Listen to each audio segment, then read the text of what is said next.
CIET NCERT द्वारा प्रस्तुत है कक्षा 11 की समाज शास्त्र की पाठ्यपुस्तक समाज शास्त्र परिचय का ध्वनि पाठ।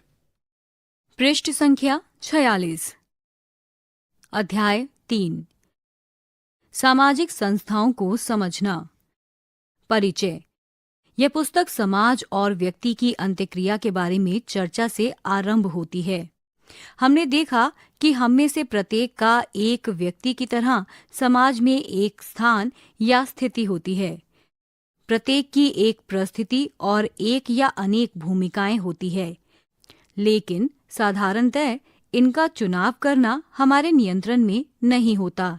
यह भूमिकाएं चलचित्रों की भूमिकाओं की तरह नहीं होती, जिन्हें कोई अभिनेता अपनी इच्छा से स्वीकार या अस्वीकार कर सके।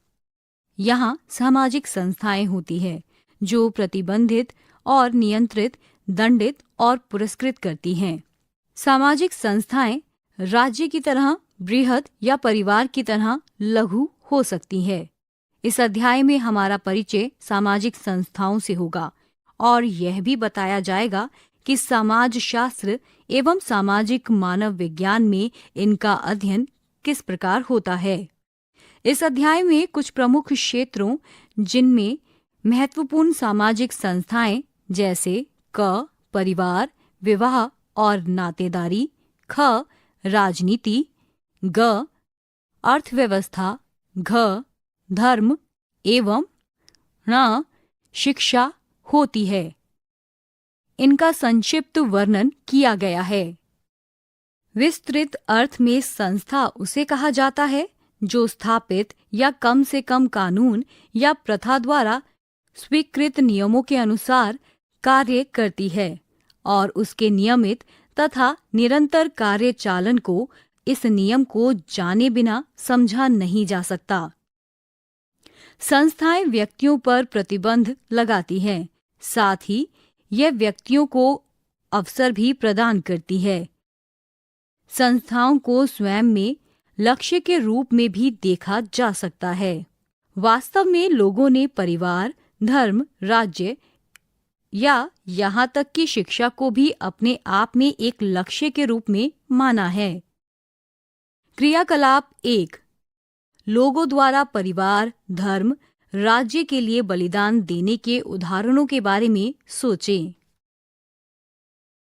पृष्ठ संख्या 47। हम पहले ही देख चुके हैं कि समाजशास्त्र के अंतर्गत संकल्पनाओं को समझने में अनेक प्रकार की भिन्नताएं और विरोधाभास है। हमारा परिचय प्रकार्यवादी और संघर्षवादी दृष्टिकोण से भी कराया गया है। हमने यह भी देखा है कि कैसे उन्होंने एक ही विषय वस्तु को विभिन्नता से देखा, जैसे स्तरीकरण या सामाजिक नियंत्रण। इसलिए इसमें कोई आश्चर्य नहीं कि सामाजिक संस्थाओं के बारे में भी विभिन्न प्रकार की समझ है। एक प्रकार्यवादी दृष्टि सामाजिक संस्थाओं को सामाजिक मानकों, आस्थाओं, मूल्यों और समाज की आवश्यकताओं को पूरा करने के लिए निर्मित संबंधों की भूमिका के जटिल ताने बाने के रूप में देखती है। सामाजिक संस्थाएं सामाजिक जरूरतों को पूरा करने के लिए विद्यमान होती हैं। इस प्रकार समाज में हमें औपचारिक और अनौपचारिक सामाजिक संस्थाएं देखने को मिलती हैं। जैसे परिवार और धर्म अनौपचारिक सामाजिक संस्था के, जबकि कानून और शिक्षा यानी औपचारिक सामाजिक संस्थाओं के उदाहरण हैं। एक संघर्षवादी दृष्टि की मान्यता है कि समाज में सभी व्यक्तियों का स्थान समान नहीं है।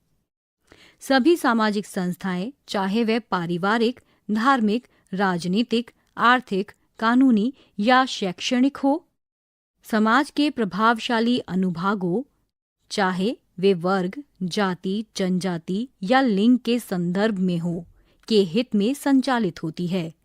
प्रभावशाली सामाजिक अनुभागों का न केवल राजनीतिक और आर्थिक संस्थाओं पर प्रभुत्व होता है, अपितु वे ये भी सुनिश्चित करते हैं कि शासक वर्ग के विचार ही समाज के विचार बन जाएं। ये विचार इससे बहुत भिन्न हैं कि किसी समाज की सामान्य आवश्यकताएं होती हैं। जैसे जैसे आप इस अध्याय का आगे अध्ययन करेंगे, देखें कि क्या आप ऐसे उदाहरणों के बारे में सोच सकते हैं कि कैसे सामाजिक संस्थाएं व्यक्तियों को नियंत्रित करती हैं या अवसर भी प्रदान करती हैं। आप यह भी देखें कि क्या वह समाज के विभिन्न अनुभागों पर असमान प्रभाव डालती है। उदाहरण के लिए हम पूछ सकते हैं, कैसे परिवार पुरुषों और महिलाओं को नियंत्रित करने के साथ साथ अवसर भी प्रदान करता है, या राजनीतिक या कानूनी संस्थाएं विशेष सुविधा प्राप्त और अधिकार विहीन व्यक्तियों को कैसे प्रभावित करती है। परिवार, विवाह और नातेदारी। शायद परिवार जितनी नैसर्गिक कोई अन्य सामाजिक संस्था नहीं दिखाई देती है। प्राय हम यह मानने को तैयार रहते हैं कि सभी परिवार वैसे ही होते हैं जैसे परिवार में हम रहते हैं। कोई और सामाजिक संस्था इतनी व्यापक और अपरिवर्तनीय नहीं दिखती है। समाजशास्त्र और सामाजिक मानव विज्ञान ने कई दशकों तक विभिन्न संस्कृतियों में यह दर्शाने के लिए क्षेत्रीय अनुसंधान किए कि कैसे विभिन्न समाजों में भिन्न भिन्न स्वरूप होते हुए भी परिवार, विवाह और नातेदारी संस्थाएं सभी समाजों में महत्वपूर्ण हैं। पृष्ठ संख्या 48। उन्होंने यह भी दर्शाया कि किस प्रकार परिवार निजी क्षेत्र, आर्थिक, राजनीतिक, सांस्कृतिक, शैक्षणिक, सार्वजनिक क्षेत्र से संबंधित है। यह आपको पुनः याद दिला सकता है कि विभिन्न विषयों से लेन देन की आवश्यकता क्यों पड़ती है, जिसकी चर्चा हमने अध्याय 1 में की है। प्रकार्यवादियों के अनुसार परिवार अनेक महत्वपूर्ण कार्य करता है जो समाज की बुनियादी आवश्यकताएं पूरी करते हैं और सामाजिक व्यवस्था को स्थायी बनाने में सहायता करते हैं।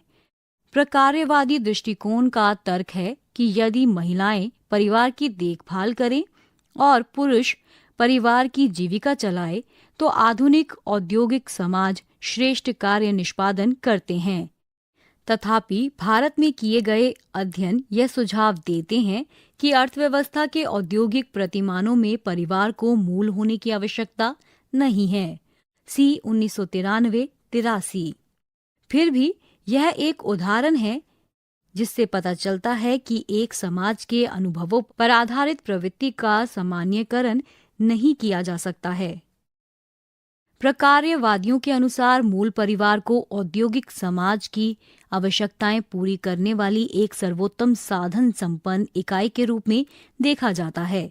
ऐसे परिवार में घर का एक सदस्य घर से बाहर कार्य करता है और दूसरा सदस्य घर और बच्चों की देखभाल करता है। व्यवहारिक रूप से मूल परिवार में भूमिकाओं के इस विशिष्टीकरण में पति की जीविका चलाने वाले सहायक की तथा पत्नी की घरेलू संरचना में प्रभावशाली भावनात्मक भूमिका शामिल रहती है। गिडिन्स 2001। इस दृष्टि पर न केवल अनुचित लिंग भेद के कारण प्रश्न किया जा सकता है, अपितु इतिहास और अनेक संस्कृतियों के अनुभविक अध्ययन दर्शाते हैं कि यह सत्य नहीं है। वास्तव में आप कार्य और अर्थव्यवस्था की चर्चा में देखेंगे कि वस्त्र निर्यात जैसे समकालीन उद्योग में महिलाएं श्रमिक बल का बहुत बड़ा हिस्सा है। इस तरह का विभाजन यह भी सुझाता है कि पुरुष ही आवश्यक रूप से परिवार के मुखिया हैं। यहाँ दिया गया बॉक्स दर्शाता है कि यह अनिवार्यतः सत्य नहीं है। महिला प्रधान घर। जब पुरुष नगरीय क्षेत्रों में चले जाते हैं तो महिलाओं को हल चलाना पड़ता है और खेतों के कार्यों का प्रबंधन करना पड़ता है। कई बार वे अपने परिवार की एकमात्र भरण पोषण करने वाली बन जाती है। ऐसे परिवारों को महिला प्रधान घर कहा जाता है। विधवापन भी ऐसी पारिवारिक व्यवस्था बना सकता है। यह स्थिति पुरुषों द्वारा दूसरा विवाह करने तथा अपनी पत्नियों, बच्चों और अन्य आश्रितों को धन न भेजने के कारण भी बन सकती है। ऐसी स्थिति में महिला को अपने परिवार की देखभाल सुनिश्चित करनी पड़ती है। दक्षिण पूर्व महाराष्ट्र और उत्तरी आंध्र प्रदेश में कोलम जनजातीय समुदाय में महिला प्रधान घर एक स्वीकृत मानक है। पृष्ठ संख्या 49। परिवार के स्वरूपों में परिवर्तन। भारत में एक मुख्य बहस मूल परिवार से संयुक्त परिवार की ओर बदलाव के बारे में है। हमने पहले भी देखा है कि समाजशास्त्र कैसे सामान्य बौद्धिक प्रभावों पर प्रश्न खड़ा करता है। तथ्य यह है कि भारत में मूल परिवार पहले से ही विशेषतः अभावग्रस्त जातियों और वर्गों में हमेशा विद्यमान रहे हैं। समाजशास्त्री A.M. शाह का कथन है कि स्वतंत्रता के बाद भारत में संयुक्त परिवार में निरंतर वृद्धि हुई है।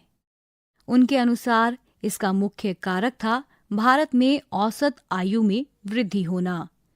पुरुषों की आयु में यह वृद्धि 1941-50 से 1981-85 के दौरान 32.5 से 55.4 वर्ष तथा महिलाओं की आयु में 31.7 से 55.7 वर्ष हो गई थी। इसके परिणाम स्वरूप बुजुर्ग लोगों यानी 60 वर्ष या उससे अधिक आयु की संख्या में काफी वृद्धि हो गई थी। शाह लिखते हैं कि हमें यह पूछना होगा कि यह वृद्ध किस तरह के घर में रहते हैं। मैं यह मानता हूँ कि उनमें से अधिकतर संयुक्त घरों में रहते हैं। शाह 1998।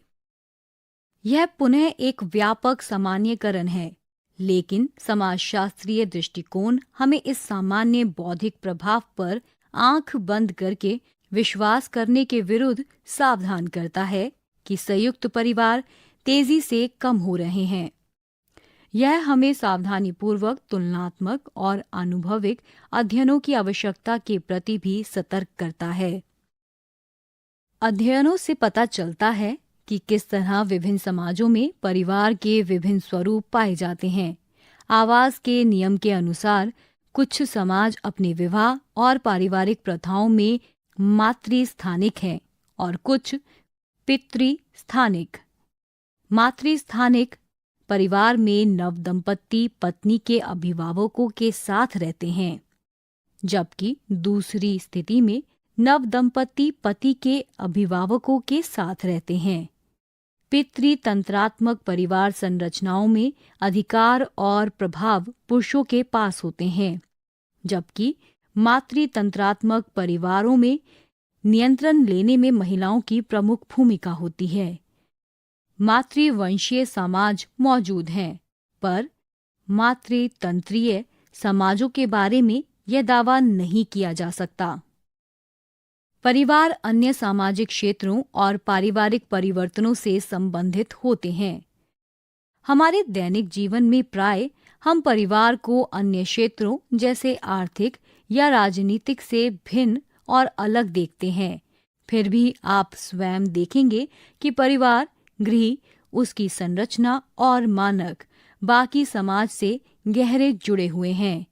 एक रोचक उदाहरण जर्मन एकीकरण के अज्ञात परिणामों का है। 1990 के दशक में एकीकरण के बाद जर्मनी में विवाह प्रणाली में तेजी से गिरावट आई, क्योंकि नए जर्मन राज्य ने एकीकरण से पूर्व परिवारों को प्राप्त संरक्षण और कल्याण की सभी योजनाएं रद्द कर दी थी। आर्थिक असुरक्षा की बढ़ती भावना के कारण लोग विवाह से इनकार करने लगे। इसे अनजाने परिणाम के रूप में भी जाना जा सकता है। अध्याय 1। पृष्ठ संख्या 50। यहाँ पृष्ठ पर सबसे ऊपर 4 चित्र दर्शाए गए हैं। पहले 2 चित्रों में गरीब और अमीर परिवारों को दर्शाया गया है।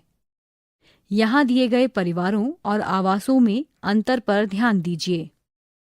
अगले 2 चित्रों में एक चित्र में महिलाओं को घर के कामकाज करते हुए दिखाया गया है और दूसरे चित्र में पुरुष भवन निर्माण का कार्य कर रहे हैं। कार्य और गृह। इस प्रकार बड़ी आर्थिक प्रक्रियाओं के कारण परिवार और नातेदारी परिवर्तित और रूपांतरित होते रहते हैं। लेकिन परिवर्तन की दिशा सभी देशों और क्षेत्रों में हमेशा एक समान नहीं हो सकती। हालांकि इस परिवर्तन का यह भी अर्थ नहीं है कि पिछले मानक और संरचना पूरी तरह नष्ट हो गई है। परिवर्तन और निरंतरता सहवर्ती होते हैं। परिवार किस तरह लिंगवादी है, इस विश्वास के कारण कि लड़का वृद्धावस्था में अभिभावकों की सहायता करेगा और लड़की विवाह के बाद दूसरे घर चली जाएगी। परिवारों में लड़कों पर अधिक धन खर्च किया जाने लगा। जीव विज्ञान के इस तथ्य के बावजूद कि लड़कों की अपेक्षा लड़कियों के जीवित रहने के अवसर बेहतर होते हैं, भारत में अल्पायु समूह में लड़कियों की मृत्यु दर लड़कों से कहीं अधिक थी। क्रियाकलाप 2। एक तेलुगु अभिकथन है, एक लड़की का पालन करना दूसरे के आंगन में पौधे को पानी देने के बराबर है।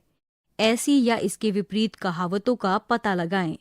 चर्चा कीजिए कि कैसे प्रसिद्ध कहावतों में समाज की सामाजिक व्यवस्था की झलक मिलती है।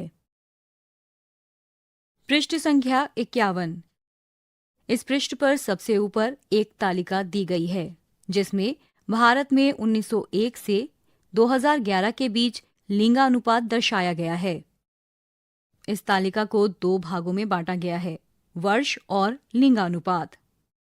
वर्ष 1901 लिंगानुपात 972, 1911 964, 1921 955, 1931 950, 1941 945, 1951 946, 1961 941, 1971 930, 1981 934, 1991 926, 2001 933, 2011 940।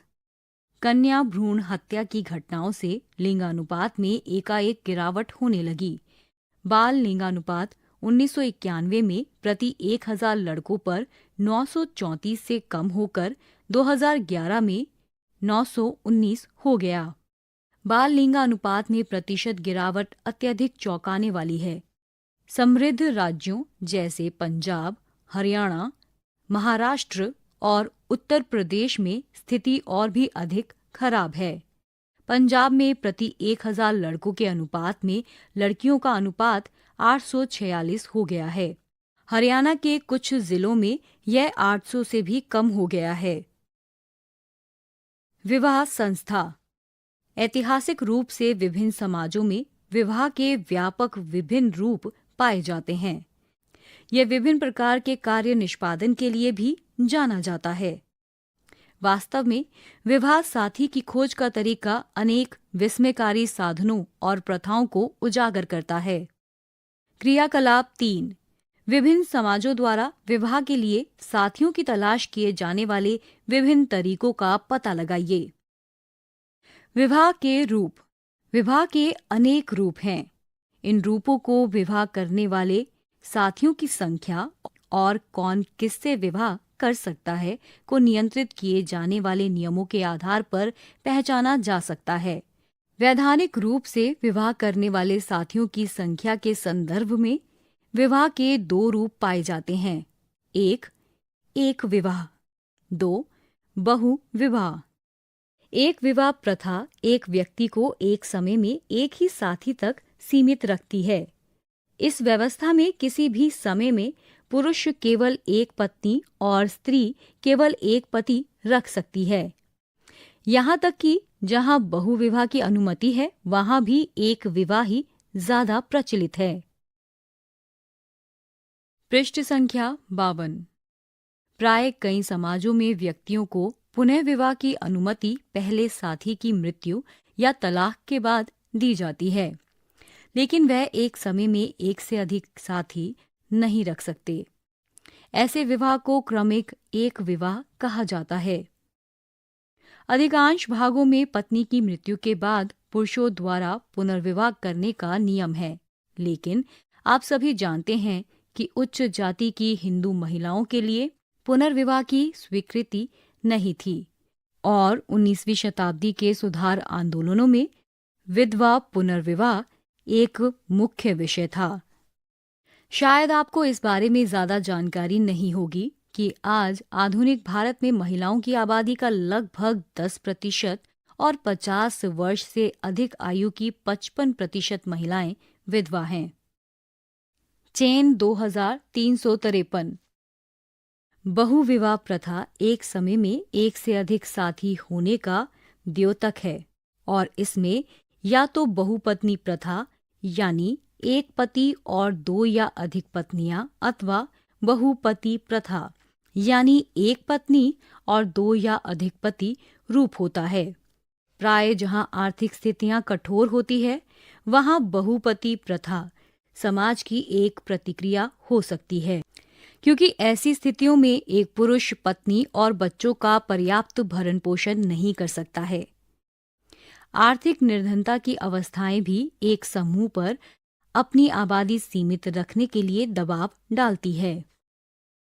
विवाह निश्चित करना, नियम और निर्देश। कुछ समाजों में विवाह साथी के चयन का निर्णय अभिभावकों या संबंधियों द्वारा किया जाता है और कुछ अन्य समाजों में साथी का चयन करने में व्यक्तियों को अपेक्षाकृत कुछ स्वतंत्रता होती है। अंतर्विवाह और बहिर्विवाह के नियम। कुछ समाजों में ये प्रतिबंध अति सूक्ष्म होते हैं, जबकि कुछ अन्य समाजों में किस व्यक्ति से विवाह किया जा सकता है और किससे नहीं के नियम अधिक स्पष्ट और विशेष रूप से परिभाषित होते हैं। विवाह साथी की योग्यता या अयोग्यता नियंत्रित करने वाले नियमों के आधार पर विवाह के रूपों को अंतर्विवाह और बहिर्विवाह के रूप में वर्गीकृत किया गया है। अंतर्विवाह में व्यक्ति उसी संस्कृति समूह में विवाह करता है जिसका वह पहले से ही सदस्य है। उदाहरण के लिए जाति। इसके विपरीत व्यक्ति बहिर्विवाह में अपने समूह से बाहर विवाह करता है। अंतर्विवाह और बहिर्विवाह कुछ नातेदारी इकाइयों को संदर्भ के रूप में लिया जाता है, जैसे गोत्र, जाति और नस्ल, प्रजातीय या धार्मिक समूह। भारत में विशेषतया उत्तरी भारत के कुछ भागों में गांव बहिर्विवाह प्रचलित है। गांव बहिर्विवाह यह सुनिश्चित करता है कि जिन परिवारों में लड़कियों का विवाह किया जाए वे घर से काफी दूर हो। यह व्यवस्था लड़की के नातेदारों के हस्तक्षेप के बगैर उसके ससुराल में सुचारू परिवर्तन और समायोजन को सुनिश्चित करती है। भौगोलिक दूरी और पितृवंशीय व्यवस्था के असमान संबंध यह सुनिश्चित करते हैं कि विवाहित लड़कियां अपने अभिभावकों के पास बार बार ना जाएं। इस प्रकार जन्मस्थान से अलग होना एक दुखदायी अवसर है और यह लोकगीतों की विषय वस्तु है जो विदाई के दुख को चित्रित करते हैं। पृष्ठ संख्या 53। पिताजी, हम चिड़ियों के झुंड की तरह हैं। हम दूर उड़ जाएंगी और हमारी उड़ान बहुत लंबी होगी। हमें नहीं मालूम कि हम कहाँ जाएंगी। पिताजी, मेरी पालकी आपके घर से नहीं जा सकती क्योंकि द्वार बहुत छोटा है। बेटी, मैं एक ईंट निकाल दूंगा तुम्हारी पालकी के लिए द्वार बड़ा करने के लिए। तुम्हें अपने घर अवश्य जाना होगा। चानना 1993, WS 26। मैं अपनी बच्ची को पालने में झुलाता हूँ और उसके सुंदर बालों में उंगलियां फिरा रहा हूँ। एक दिन दूल्हा आएगा और तुम्हें दूर ले जाएगा। जोर से ढोल नगाड़े बजते हैं और मधुर शहनाई बज रही है।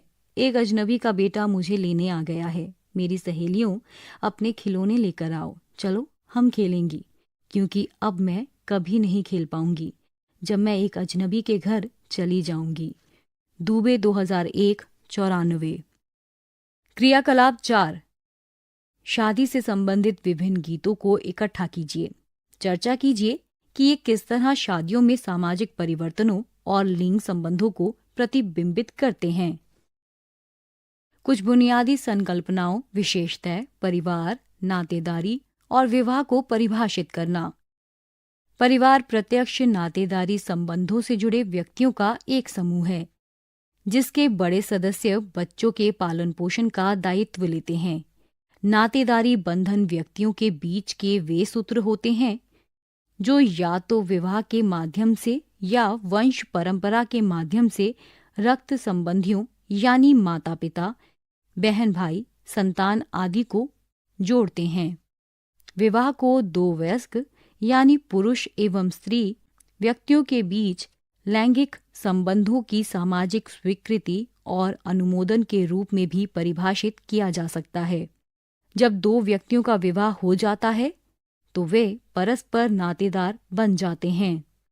इस प्रकार वैवाहिक बंधन भी व्यापक क्षेत्र में लोगों को जोड़ते हैं।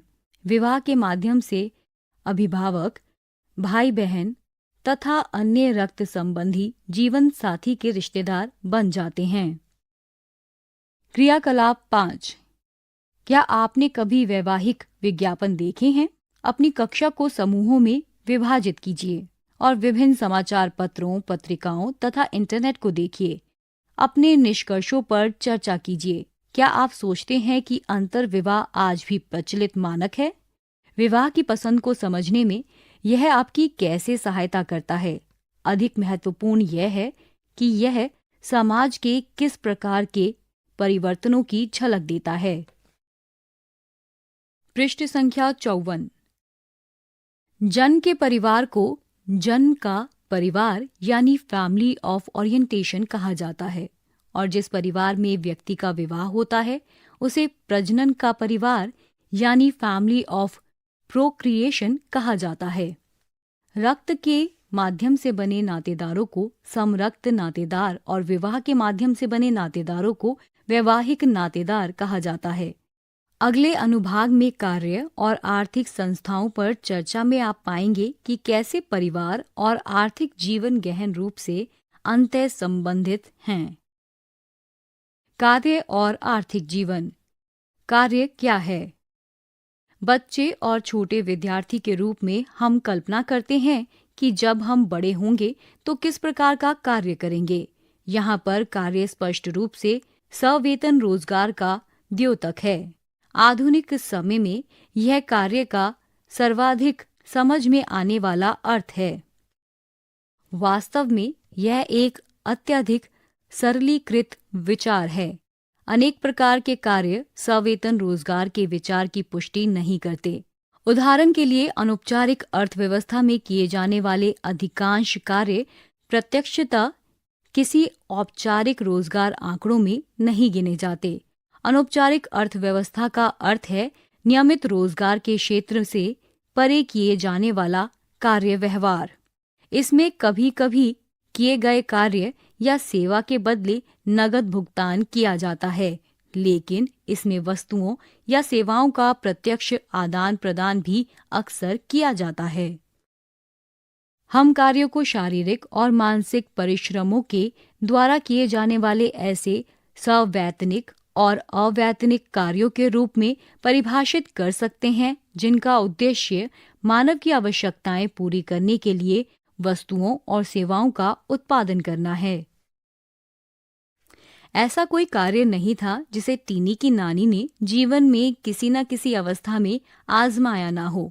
अपना कप उठाने की आयु से ही उसने प्रतिदिन 2 वक्त भोजन और पहनने के वस्त्रों के बदले लोगों के घरों में विभिन्न तरह के बेमेल कार्य करना आरंभ कर दिया था। बेमेल कार्यों का सही अर्थ क्या है, ये वे ही जान सकते हैं जिन्होंने हंसने और दूसरे बच्चों के साथ खेलने की आयु में वे कार्य किए हैं।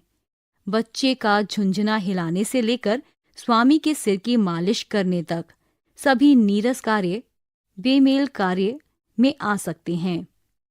चुगताई 2004 125। अपने प्रेक्षण या साहित्य से या यहाँ तक कि फिल्मों से भी इस प्रकार किए गए विभिन्न प्रकार के कार्यों का पता लगाइए और चर्चा कीजिए। पृष्ठ संख्या 55। यहाँ 4 चित्रों के माध्यम से विभिन्न प्रकार के कार्य दर्शाए गए हैं। पहले चित्र में कॉल सेंटर को दर्शाया गया है। दूसरे में एक दुकान दी गई है। तीसरे चित्र में नारियल के पेड़ पर चढ़ा हुआ व्यक्ति दर्शाया गया है और चौथे व अंतिम चित्र में सिलाई करती हुई महिलाएं दी गई हैं। क्रियाकलाप 6। ग्राम आधारित व्यवसायों में लगे भारतीयों की संख्या ज्ञात कीजिए और उन व्यवसायों की एक सूची बनाइए। कार्य के आधुनिक रूप और श्रम विभाजन।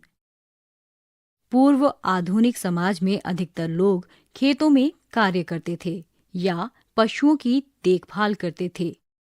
औद्योगिक रूप से विकसित समाज में जनसंख्या का बहुत छोटा भाग कृषि कार्यों में लगा हुआ है और स्वयं कृषि का भी औद्योगिकीकरण हो गया है। इसका कार्य मानव द्वारा करने की अपेक्षा अधिकांशतः मशीनों द्वारा किया जाने लगा है।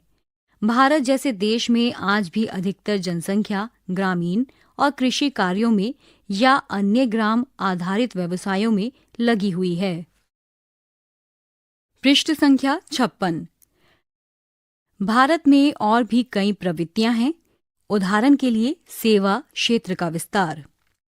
आधुनिक समाजों की अर्थव्यवस्था की एक सर्वाधिक महत्वपूर्ण विशेषता है अत्यधिक जटिल श्रम विभाजन। कार्य असंख्य विभिन्न व्यवसायों में विभाजित हो गया है जिसमें लोग विशेषज्ञ हैं। पारंपरिक समाजों में गैर कृषि कार्यों को हस्त कौशल की दक्षता के साथ जोड़ा जाता है।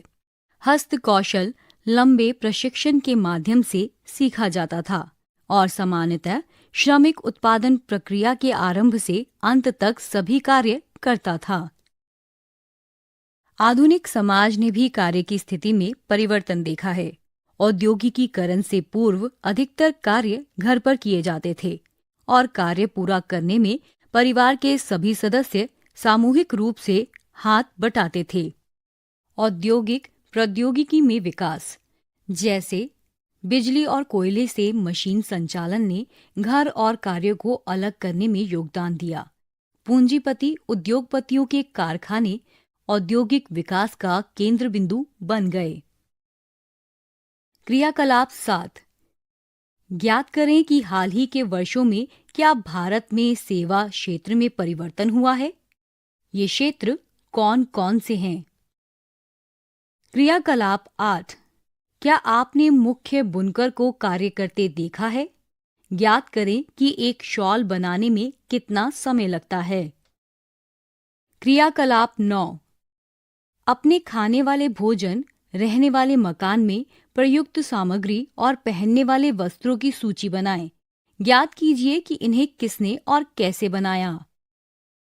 उद्योगों में नौकरी करने वाले लोग विशिष्ट कार्यों को करने के लिए प्रशिक्षित थे और इस कार्य के बदले उन्हें वेतन मिलता था। प्रबंधक कार्यों का निरीक्षण करते थे क्योंकि उनका कार्य श्रमिक की उत्पादकता बढ़ाना और अनुशासन बनाए रखना था। आधुनिक समाजों की एक मुख्य विशेषता है परस्पर आर्थिक निर्भरता का असीमित विस्तार। हम सभी बहुत से अन्य श्रमिकों पर निर्भर करते हैं जो हमारे जीवन को बनाए रखने वाले उत्पादों और सेवाओं के लिए संपूर्ण विश्व में फैले हुए हैं। कुछ अपवादों को छोड़ दें तो आधुनिक समाजों में अधिकतर लोग अपने भोजन व रहने वाले मकान का या अपने उपभोग की भौतिक वस्तुओं का उत्पादन नहीं करते हैं। कार्य रूपांतरण।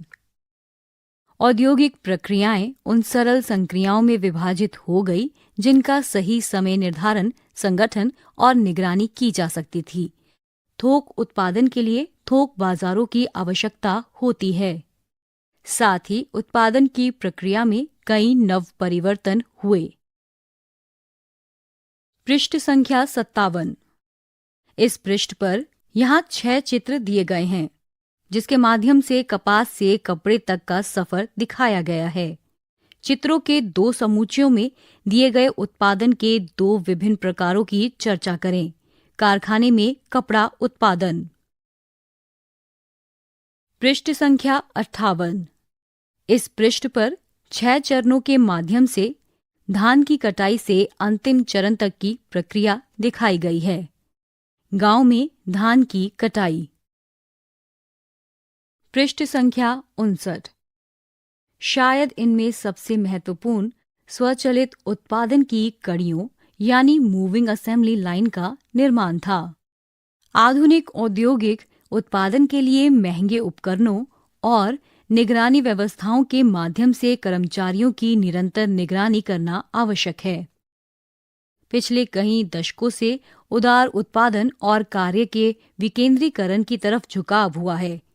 यह तर्क दिया जाता है कि भूमंडलीकरण के इस दौर में व्यवसाय और देशों के बीच प्रतिस्पर्धा में वृद्धि हो रही है। इसलिए व्यवसाय संघ के लिए बदलती बाजार अवस्थाओं के अनुकूल उत्पादन को संगठित करना आवश्यक हो गया है। नई व्यवस्था कैसे कार्य करती है और श्रमिकों पर इसका क्या प्रभाव पड़ सकता है, इसे समझने के लिए बंगलौर में किए गए एक उद्योग के अध्ययन के एक भाग को पढ़िए। उद्योग बड़ी आपूर्ति श्रृंखला का एक अनिवार्य भाग होता है और इस प्रकार निर्माता की स्वतंत्रता उस सीमा तक ही सीमित होती है।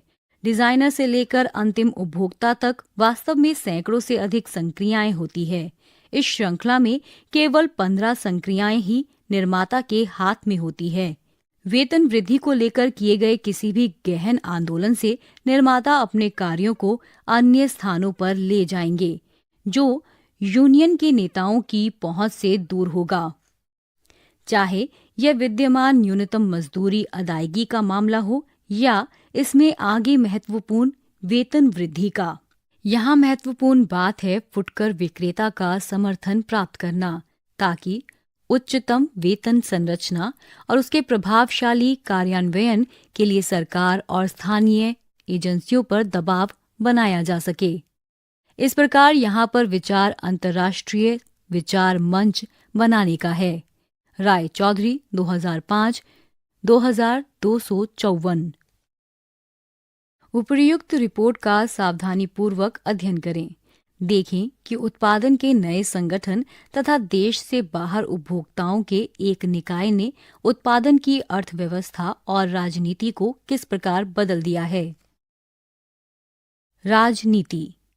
राजनीतिक संस्थाओं का सरोकार समाज में शक्ति के बंटवारे से है।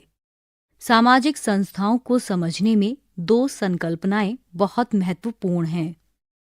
ये हैं शक्ति और सत्ता।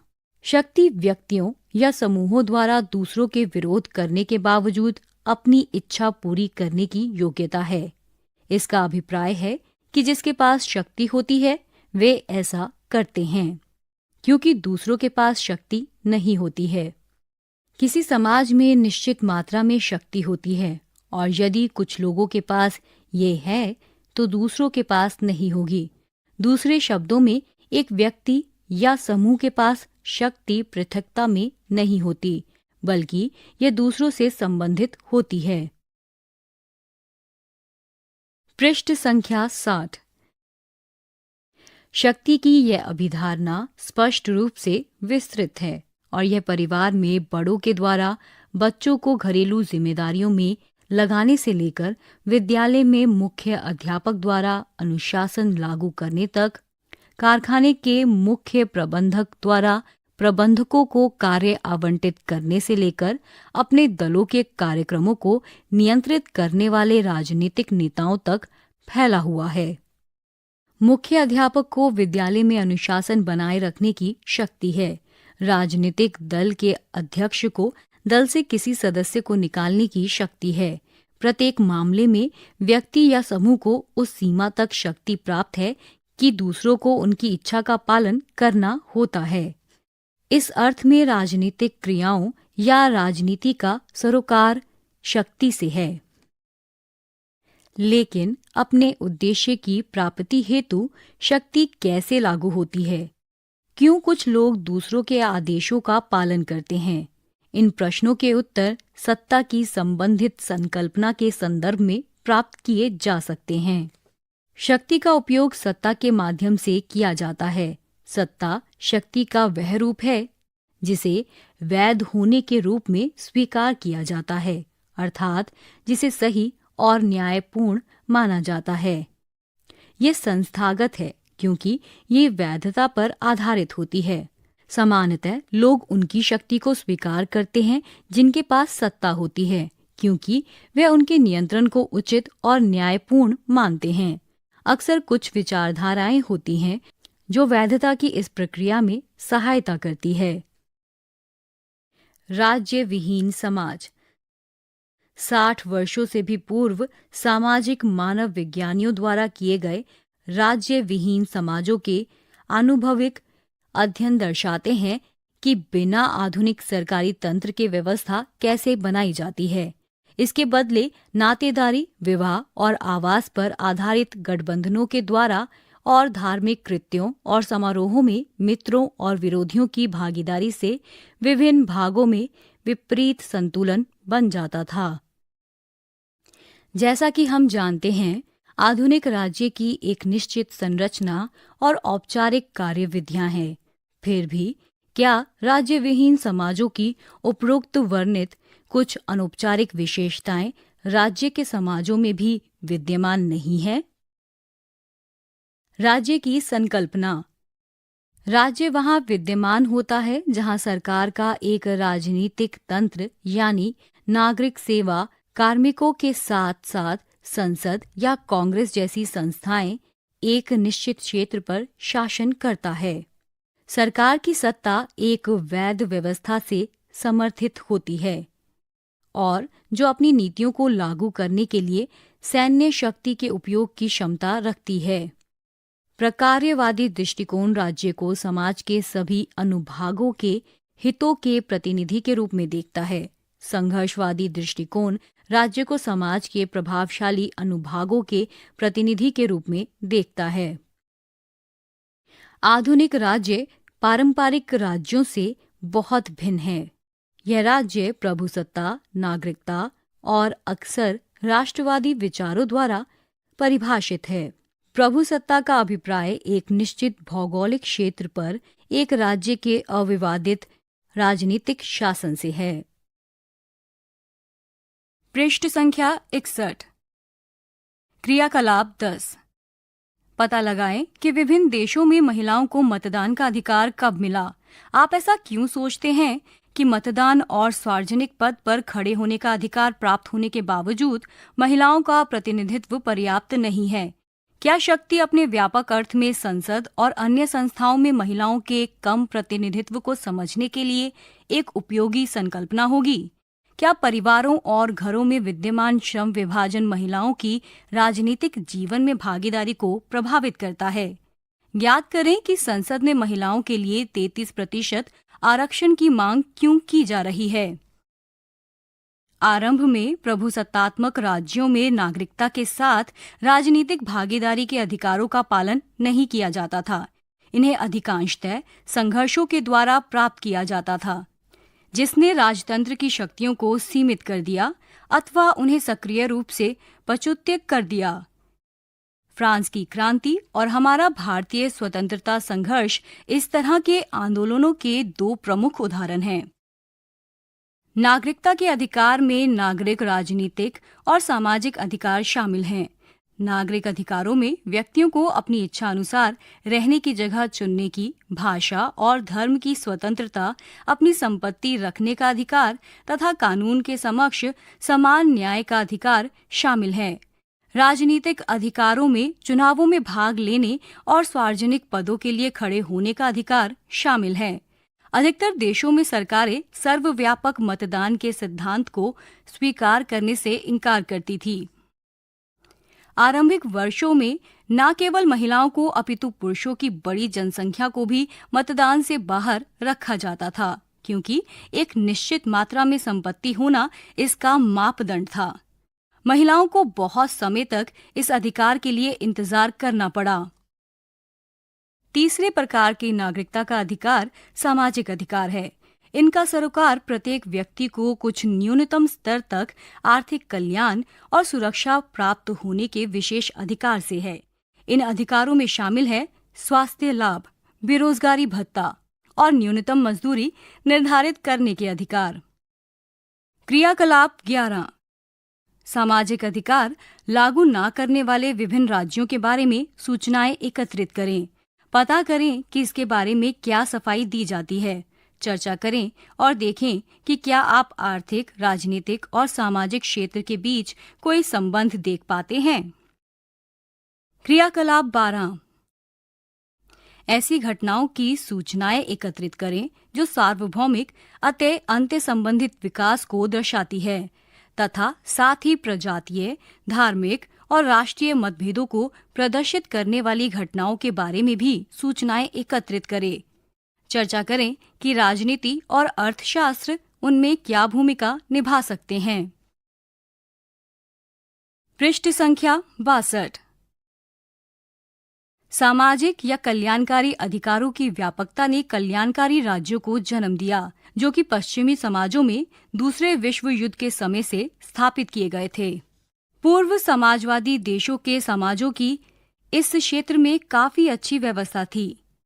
अधिकतर विकासशील देशों में वास्तव में ये विद्यमान नहीं था।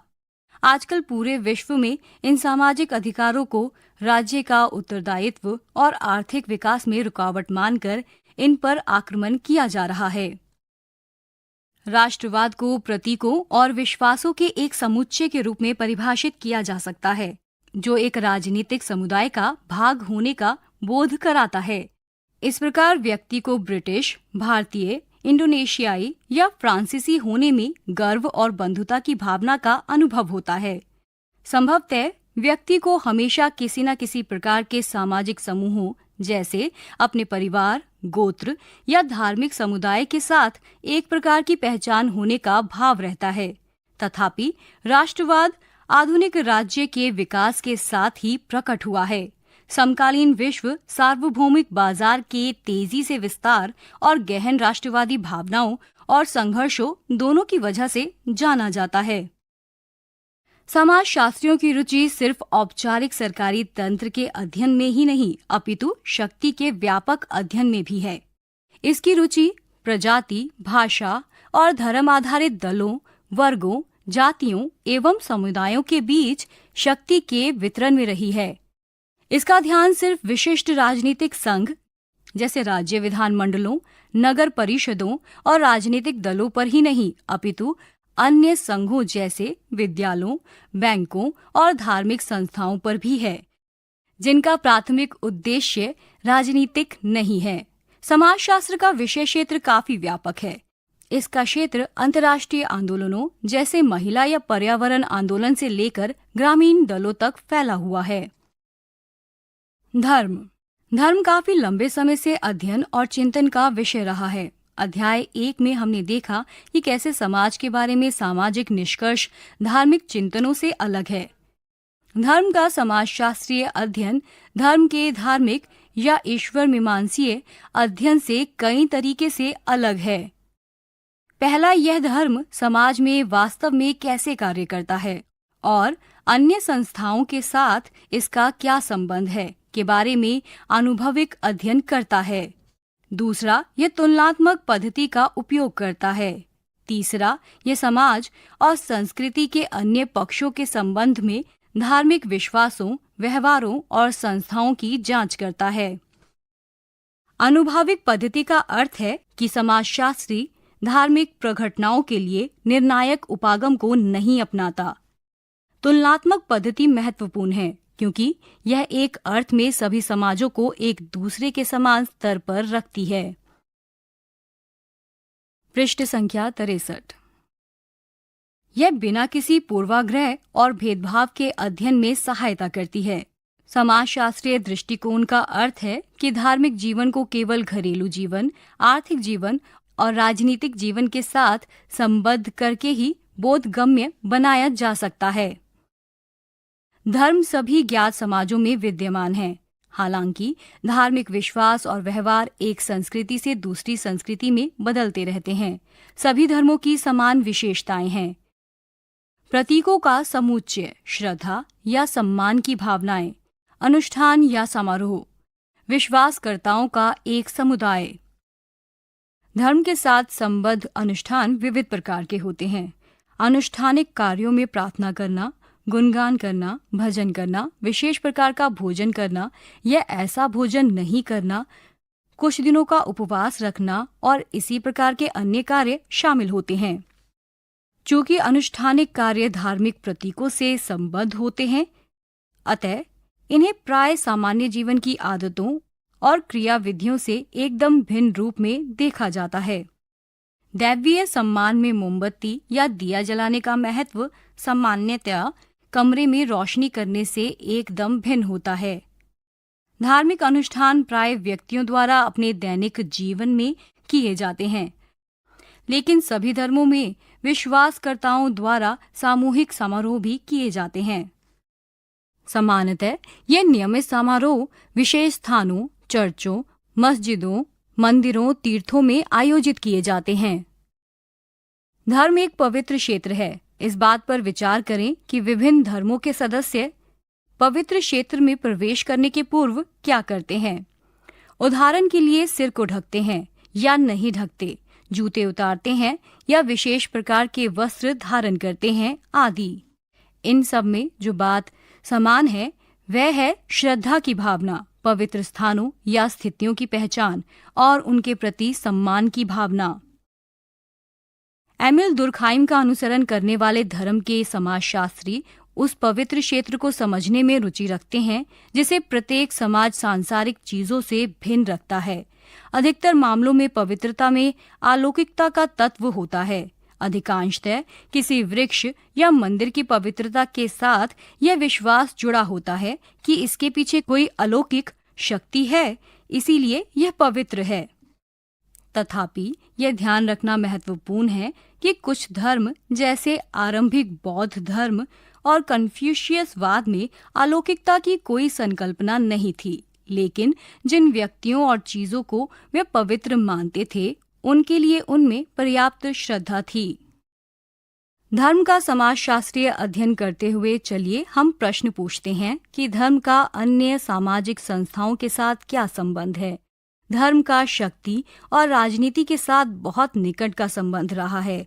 उदाहरण के लिए इतिहास में समय समय पर सामाजिक परिवर्तन के लिए धार्मिक आंदोलन हुए हैं, जैसे विभिन्न जाति विरोधी आंदोलन या लिंग आधारित भेदभाव के विरुद्ध आंदोलन। पृष्ठ संख्या 64। धर्म किसी व्यक्ति की निजी आस्था का मामला नहीं, अपितु इसका सार्वजनिक स्वरूप भी होता है, और धर्म का यही सार्वजनिक स्वरूप समाज की अन्य संस्थाओं के संबंध में महत्वपूर्ण होता है। हमने देखा है कि समाजशास्त्र शक्ति को कैसे व्यापक संदर्भ में देखता है, अतः राजनीतिक और धार्मिक क्षेत्र के बीच संबंध को जानना समाजशास्त्रीय हित में है। शास्त्रीय समाजशास्त्रियों का विश्वास था कि जैसे जैसे समाज आधुनिक होता जाएगा, धर्म का जीवन के विभिन्न क्षेत्रों पर प्रभाव कम होता जाएगा। पंथ निरपेक्षता की संकल्पना इस प्रक्रिया का वर्णन करती है। समकालीन घटनाएं समाज के विभिन्न पक्षों में धर्म की दृढ़ भूमिका की जानकारी देती हैं। आप ऐसा क्यों सोचते हैं कि ऐसा है? मैक्स वेबर 1864-1920 के महत्वपूर्ण कार्य दर्शाते हैं कि समाजशास्त्र सामाजिक और आर्थिक व्यवहार के अन्य पक्षों के साथ धर्म के संबंधों को कैसे देखता है। वेबर का तर्क है कि कैल्विनवाद यानी प्रोटेस्टेंट ईसाई धर्म की एक शाखा ने आर्थिक संगठन के साधन के रूप में पूंजीवाद के उद्भव और विकास को महत्वपूर्ण रूप से प्रभावित किया था। कैल्विनवादियों का विश्वास था कि विश्व की रचना भगवान की महिमा के लिए हुई। इसका अभिप्राय है कि इस संसार में किया गया कोई भी कार्य उसके गौरव के लिए किया जाता है, यहाँ तक कि सांसारिक कार्यों को भी पूजनीय कार्य बना दिया गया। हालांकि इससे भी महत्वपूर्ण बात यह है कि कैल्विनवादी भाग्य की संकल्पना में भी विश्वास करते थे, जिसका अर्थ है कि कोई स्वर्ग में जाएगा और कोई नर्क में। यह पहले से निश्चित था। चूंकि यह जानने का कोई तरीका नहीं था कि किसे स्वर्ग मिलेगा और किसे नर्क, लोग संसार में अपने कार्यों में भगवान की इच्छा के संकेत देखने लगे। इस प्रकार व्यक्ति चाहे जो भी व्यवसाय करता हो, यदि वह अपने व्यवसाय में दृढ़ और सफल है तो उसे भगवान की प्रसन्नता का संकेत माना जाता था। अर्जित किया गया धन सांसारिक उपभोग में लगाने के लिए नहीं था, अपितु कैल्विनवाद का सिद्धांत मितव्ययता से रहने का था। इसका अर्थ था कि निवेश को एक तरफ का पवित्र सिद्धांत माना जाता था। पूंजीवाद के केंद्र में निवेश की संकल्पना है, जिसे पूंजी का निवेश अधिक वस्तुएं बनाने के लिए किया जाता है, जिससे अधिक लाभ होता है, जिससे बदले में और अधिक पूंजी उत्पन्न होती है। इस प्रकार वेबर का ये तर्क प्रस्तुत करने में सक्षम थे कि धर्म इस मामले में कैल्विनवाद के आर्थिक विकास का प्रभाव डालता है। धर्म का अलग क्षेत्र के रूप में अध्ययन नहीं किया जा सकता। सामाजिक शक्तियां हमेशा और अनिवार्यतः धार्मिक संस्थाओं को प्रभावित करती हैं। राजनीतिक बहस, आर्थिक स्थितियां और लिंग संबंधी मानक हमेशा धार्मिक व्यवहार को प्रभावित करते हैं। इसके विपरीत धार्मिक मानक सामाजिक समझ को प्रभावित और कभी-कभी निर्धारित भी करते हैं। विश्व की आधी जनसंख्या महिलाओं की है। इसीलिए समाजशास्त्रीय रूप से यह पूछना महत्वपूर्ण है कि मानव जनसंख्या के इतने बड़े हिस्से का धर्म से क्या संबंध है। पृष्ठ संख्या 65। धर्म समाज का महत्वपूर्ण भाग है और अन्य भागों से अनिवार्यता जुड़ा हुआ है। समाजशास्त्रियों का कार्य इन विभिन्न अंत्य संबंधों को उजागर करना है। परंपरागत समाजों में समानतः धर्म सामाजिक जीवन में एक केंद्रीय हिस्से की भूमिका निभाता है। धार्मिक प्रतीक एवं अनुष्ठान अक्सर समाज की भौतिक और कलात्मक संस्कृति से जुड़े होते हैं। समाजशास्त्र धर्म का अध्ययन किस तरह करता है, यह जानने के लिए बॉक्स में दिए गए सारांश का अध्ययन करें। अनेक बाहरी तत्वों ने धार्मिक विशेषज्ञों के पारंपरिक जीवन को प्रभावित किया है। इनमें सबसे महत्वपूर्ण है नासिक में नए रोजगारों और शैक्षणिक अवसरों की उत्पत्ति। स्वतंत्रता के बाद पुरोहितों का जीवन बड़ी तेजी से परिवर्तित हो गया था। अब बेटे और बेटियों को विद्यालय भेजा जाता है और पारंपरिक कार्य से भिन्न कार्यों के लिए प्रशिक्षित किया जा रहा है। अन्य तीर्थ स्थानों की तरह नासिक में भी धार्मिक क्रियाकलापों के लिए अन्य अतिरिक्त केंद्र उत्पन्न हो गए। किसी तीर्थ यात्री के लिए ताम्र पात्र में गोदावरी का पवित्र जल घर ले जाना सामान्य क्रिया थी। ताम्रकारों ने यह पात्र प्रदान किए। तीर्थ यात्री भी इन पात्रों को खरीदते थे, जिन्हें घर ले जाकर अपने रिश्तेदारों और मित्रों में उपहार के रूप में बांटते थे। काफी समय तक नासिक को पीतल, ताम्र और चांदी के दक्ष दस्तकारों के लिए जाना जाता था, चूंकि उनके पात्रों की मांग अनियमित और अनिश्चित होती थी। अतः घर के सभी बड़े सदस्यों को इस कार्य में नहीं लगाया जा सकता था। अनेक दस्तकार छोटे और बड़े दोनों प्रकार के उद्योगों और व्यापारों में चले गए थे। आचार्य 1974, 399, 401। शिक्षा जीवन पर्यंत चलने वाली प्रक्रिया है, जिसमें सीखने की औपचारिक और अनौपचारिक दोनों प्रकार की संस्थाएं शामिल हैं। हालांकि यहाँ पर हम केवल विद्यालयी शिक्षा पर अपनी चर्चा को सीमित रखेंगे। हम सभी जानते हैं कि विद्यालय में प्रवेश लेना कितना महत्वपूर्ण है। हम यह भी जानते हैं कि हम में से बहुतों के लिए विद्यालय उच्च शिक्षा और अंत में रोजगार प्राप्त करने की तरफ एक महत्वपूर्ण कदम है। हम में से कुछ के लिए यह कुछ आवश्यक सामाजिक दक्षताएं प्राप्त करने का साधन हो सकती हैं। इन सभी मामलों में सामान्य बात है शिक्षा की आवश्यकता का महसूस होना।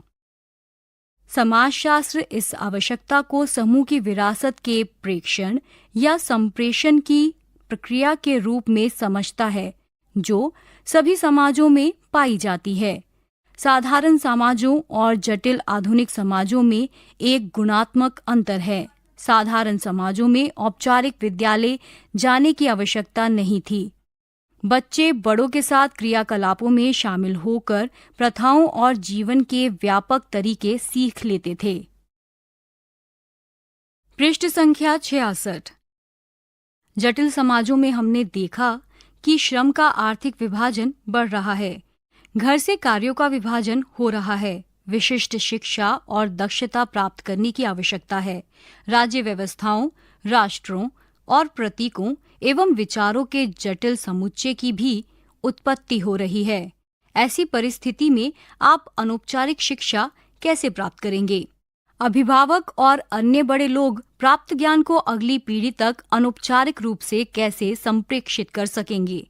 ऐसे सामाजिक संदर्भ में शिक्षा का औपचारिक और सुनिश्चित होना आवश्यक है।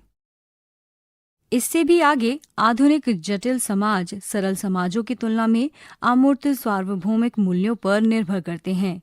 यही चीज इसे उस सरल समाज से अलग करती है जो परिवार, नातेदार, जनजाति, जाति या धर्म पर आधारित विशिष्ट मूल्यों पर आधारित है।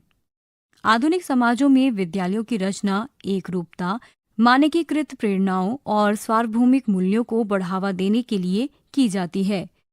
इसे करने के अनेक तरीके हैं। उदाहरण के लिए कोई विद्यालय के बच्चों की एक जैसी वर्दी की बात कर सकता है। क्या आप मानकीकरण को बढ़ावा देने वाली अन्य विशेषताओं पर विचार कर सकते हैं? एमिल दुर्खाइम के अनुसार कोई भी समाज एक सामान्य आधार, कुछ विचारों, मनोभावों और व्यवहारों के बगैर जीवित नहीं रह सकता, जिसे शिक्षा द्वारा सभी बच्चों को बिना भेदभाव के संप्रेषित किया जाना चाहिए, चाहे वे किसी भी सामाजिक श्रेणी के हों। दुर्खाइम 1956-69। शिक्षा बच्चे को विशिष्ट व्यवसाय के लिए तैयार करने वाली होनी चाहिए और साथ ही वह उसे समाज के मुख्य मूल्यों को समाहित करने के सक्षम बनाने वाली भी होनी चाहिए। इस प्रकार प्रकार्यवादी समाजशास्त्री सामान्य सामाजिक आवश्यकताओं और सामाजिक मानकों के बारे में बात करते हैं। प्रकार्यवादियों के लिए शिक्षा सामाजिक संरचना को बनाए रखती है और उसका नवीनीकरण करती है तथा संस्कृति का संप्रेषण और विकास करती है।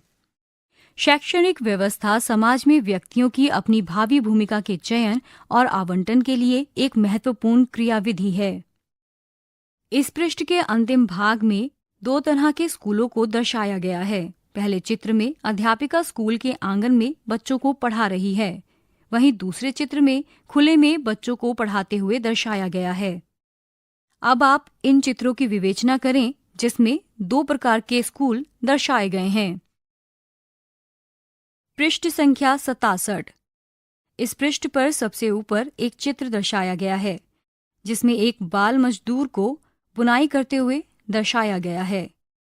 चित्र की विवेचना करें। बाल मजदूरी।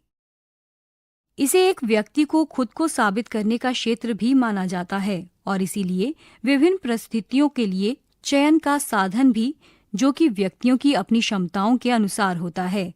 अध्याय 2 में भूमिकाओं और स्तरीकरण की प्रकार्यात्मक समझ पर हमारी चर्चा का पुनः स्मरण करें। समाज को असमान रूप से विभेदीकारी मानने वाली समाजशास्त्रियों के लिए शिक्षा स्तरीकरण के मुख्य अभिकर्ता के रूप में कार्य करती है और शिक्षा के असमान अवसर भी सामाजिक स्तरीकरण का ही परिणाम है। दूसरे शब्दों में, हम अपनी सामाजिक आर्थिक पृष्ठभूमि के आधार पर विभिन्न प्रकार के विद्यालयों में जाते हैं। चूंकि हम किसी एक प्रकार के विद्यालय में जाते हैं, हमें विभिन्न प्रकार के विशेषाधिकार और अंत में वैसे ही अवसर प्राप्त होते हैं। उदाहरण के लिए कुछ लोग तर्क देते हैं कि विद्यालयी शिक्षा संभ्रात और सामान्य के बीच विद्यमान भेद को और अधिक गहरा करती है। विशेषाधिकार प्राप्त विद्यालयों में जाने वाले बच्चों में आत्मविश्वास आ जाता है, जबकि इससे वंचित बच्चे इसके विपरीत भाव का अनुभव कर सकते हैं। पाठक 2002-151।